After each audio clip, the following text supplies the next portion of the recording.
اب نائے ہرمز سے پاکستانی پرچم بردار مزید 20 جہازوں کو گزرنے کی اجازت مل گئی۔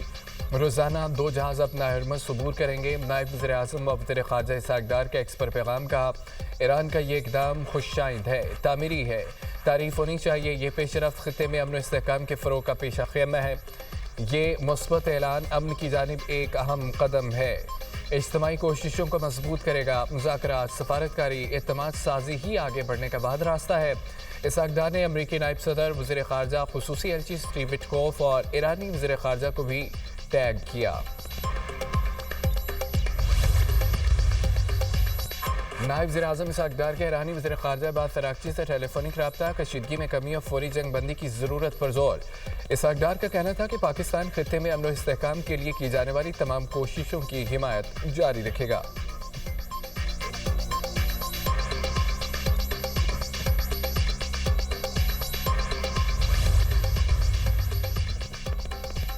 جنگ بندی کے لیے پاکستان کی سفارتی کوششیں، مشرق وسطیٰ تنازع پر ثالثی کے لیے آج اسلام آباد میں بڑی بیٹھک۔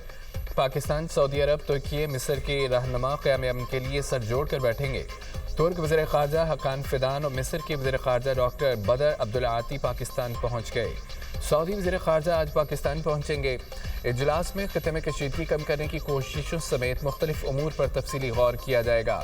مہمان وزیر خارجہ وزیر اعظم سے بھی ملیں گے۔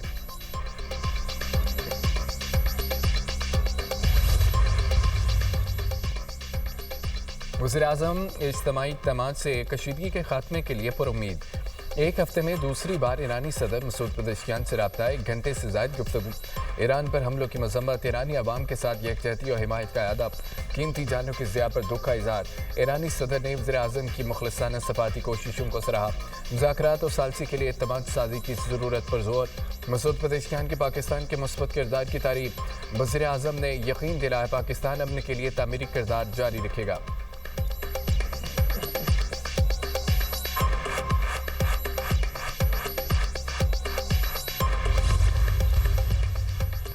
علاقائی ممالک اپنی سرزمین کا ایران کے خلاف استعمال روکیں۔ ایرانی صدر مسعود پزشکیان کے علاقائی ممالک کے لیے اہم پیغام، کہا، بارہا کہہ چکے ہیں کہ ایران حملوں میں پہل نہیں کرتا۔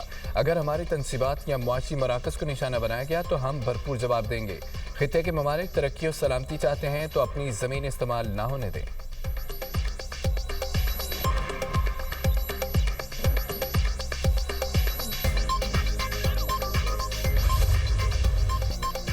خطے میں کشیدگی کم ہونے کے بجائے بڑھنے لگی، یمن بھی جنگ میں کود گیا۔ ایران کے حامی حوثیوں کے مغربی کنارے میں اسرائیلی فوجی تنصیبات پر میزائل اور ڈرون سے حملے، اب نائے ہرمز بند، باب المندب کی بھی ناکہ بندی کا خدشہ۔ یمن کی مزاحمتی تنظیم انصار اللہ کا کہنا ہے کہ بیلسٹک میزائل حملہ ایران، لبنان، عراق اور فلسطینی علاقوں پر حملوں کے جواب میں کیا گیا۔ جارحیت ختم ہونے تک آپریشن جاری رہیں گے۔ ہماری انگلیاں ٹریگر پر ہیں، کسی بھی نئے عسکری اتحاد کی صورت میں فوری کارروائی کی جائے گی۔ اسرائیل نے یمنی میزائل تباہ کرنے کا دعویٰ کر دیا۔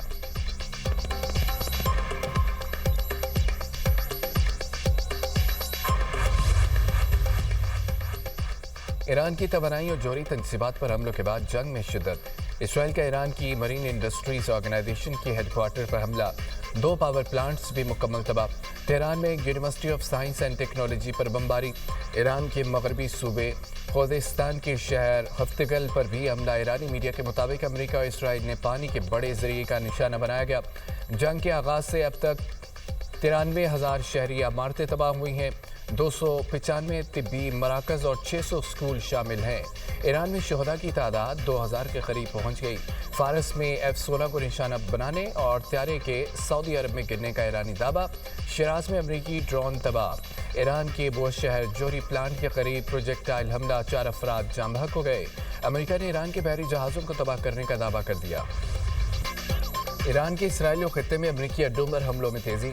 اسرائیل کے مختلف علاقوں پر میزائل حملے، 1 شخص ہلاک، 142 زخمی، عمارتوں اور گاڑیوں کو شدید نقصان۔ کویت میں امریکہ کے 6 بحری جہاز تباہ کرنے اور کئی فوجی ہلاک کرنے کا دعویٰ۔ کویت کے انٹرنیشنل ایئرپورٹ پر بھی ڈرون حملہ، آگ لگ گئی۔ ایرانی حکام کے مطابق دبئی میں 2 مقامات پر 500 امریکی فوجیوں کی قیام گاہوں کو میزائلوں اور ڈرون سے نشانہ بنایا گیا۔ یوکرین کے اینٹی ڈرون سسٹم کا گودام بھی تباہ کیا۔ سعودی عرب کے پرنس سلطان ایئر بیس پر میزائل حملہ، 12 امریکی فوجی زخمی، کئی امریکی ریفولنگ طیاروں کو نقصان۔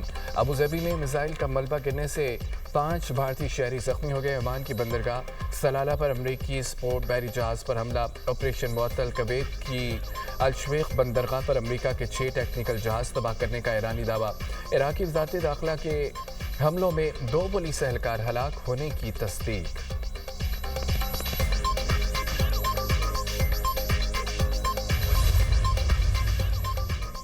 پاسداران انقلاب کا آج حملوں میں 500 امریکی فوجی ہلاک زخمی کرنے کا دعویٰ۔ کہا کہ جنوبی فارس میں ایک امریکی F-16 طیارہ مار گرایا۔ طیارہ سعودی ایئر بیس پہنچنے سے پہلے کریش ہو گیا۔ مقبوضہ فلسطین اور خطے میں امریکی اور اسرائیلی صنعتوں پر شدید حملے کیے گئے۔ آئندہ ایرانی صنعتوں پر حملہ ہوا تو نتیجہ سوچ سے برا ہوگا۔ حیفا میں اسٹریٹجک الیکٹرانک وارفیئر سینٹر کو نشانہ بنایا گیا۔ بن گورین ایئر بیس پر ایندھن کے ذخیروں پر بھی حملہ کیا گیا۔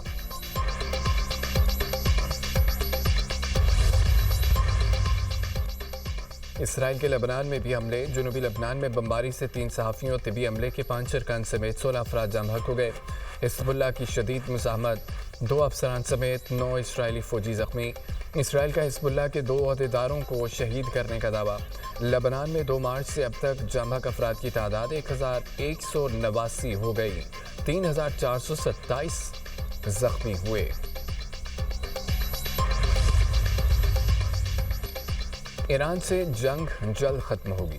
امریکی نائب صدر جیری وینس نے ایک انٹرویو میں کہا ہے کہ زیادہ تر فوجی اہداف حاصل کر لیے۔ صدر ایرانی حکومت کو شدید کمزور کرنے کے لیے جنگ کچھ عرصہ مزید جاری رکھنا چاہتے ہیں۔ ہمیں 1 یا 2 سال تک ایران میں رہنے میں دلچسپی نہیں ہے۔ دوسری طرف سینکوم کا کہنا ہے کہ 3500 امریکی میرینز اور سیلرز مشرق وسطی پہنچ گئے ہیں۔ واشنگٹن کے متضاد بیانات اور دھوکہ دہی جنگ بندی میں رکاوٹ۔ ایرانی وزیر خارجہ عباس اراغچی کی ترک منصب سے گفتگو، کہا کہ تہران کے شکوک و شبہات اور عدم اعتماد بڑھ گیا ہے۔ واشنگٹن کے غیر مستقل موقف اور غیر معقول مطالبات نے عدم اعتماد کو گہرا کر دیا ہے۔ ایرانی وزیر خارجہ کا ترک منصب سے ٹیلی فونک رابطہ۔ عباس اراغچی نے جنگ کے خاتمے کے لیے کوششوں پر ترکی کا شکریہ ادا کیا۔ حقان فدا نے کہا ہے کہ جنگ بندی میں کردار ادا کرنے کے لیے تیار ہیں۔ عراق کو جاری کشیدگی سے ہر صورت بچایا جانا چاہیے۔ فرانس کے صدر ایمانوئل میکرون کہتے ہیں کہ عراق کی خود مختاری خود خطے اور علاقائی استحکام کے لیے نہایت اہم ہے۔ کشیدگی روکنے کے لیے تمام ممکنہ اقدامات کیے جانے چاہیے۔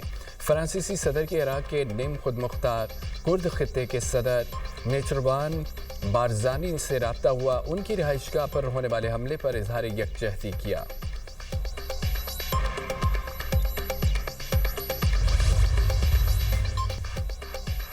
وسطی ایشیائی ممالک کے ساتھ تجارت سے متعلق پاکستان کا بڑا اقدام۔ ایران کے راستے برآمدات کے لیے بینک گارنٹی اور لیٹر آف کریڈٹ کی شرط سے عارضی استثناء۔ زمینی راستے کے ذریعے ایران، آذربائیجان، وسطی ایشیائی ملکوں کو برآمدات کی اجازت دے دی گئی ہے۔ 3 ماہ کے لیے خصوصی رعایت، 24 مارچ سے 21 جون تک نافذ العمل۔ حکومت ایران کو چاول، آلو، گوشت، پیاز، مکئی اور پھلوں سمیت متعدد اشیاء برآمد کرنے کی اجازت دے دی ہے۔ سمندری خوراک، فارماسیوٹیکل مصنوعات کی برآمدات پر بھی رعایت شامل۔